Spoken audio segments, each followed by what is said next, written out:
ইয়ো আসসালামু আলাইকুম গাইস, আজকে আমরা বেরোবো কোবরা বান্ডিল। তো তোমরা দেখতে পাচ্ছ আমি এই জায়গায় একটা স্পিন মারছি, তারপরে আমি আরেকটা স্পিন মারলাম। এই স্পিনটা মারার পরে আমি কিছুই পাইলাম না, একটা এগ পেয়ে গেলাম, টোকেন পেয়ে গেলাম একটা। তারপরে আমি এই টোকেনটা পাইলাম।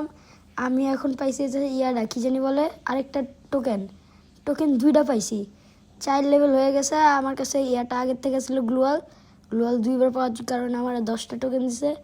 তারপর আমি কিছু ভাবনা চিন্তা করে বান্ডিলটার দিকে একটু টাকা আবার আরেকটা স্পিন মারলাম। স্পিনটা যাচ্ছে যাচ্ছে ছিট, আর কিছুই পেলাম না। তারপরে আমি আবার স্পিন মারলাম, আবার কিছুই পেলাম না। তারপরে আমি মনে মনে ভাবতেছিলাম পাবো না পাবো না পাবো না। আরেকটা স্পিন মারলাম, এইবারও কিছু পেলাম না। তারপরে কিছু পাচ্ছিলাম না, অনেক খারাপ লাগতেছিল। এইবারও কিচ্ছু পাইলাম না। তারপরে মনে মনে ভাবছিলাম যদি না পাই তাহলে আমার এত টাকার ডায়মন্ড সব নষ্ট হয়ে যাবে। তারপরে এক্ষুনি আমি পেয়ে গেলাম আমাদের কোবরা বান্ডিল। এখন আমি কোবরা বান্ডিল এই জায়গা থেকে ক্লেম করে নিলাম।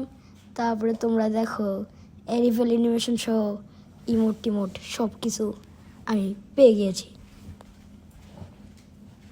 আসসালামু আলাইকুম গাইস।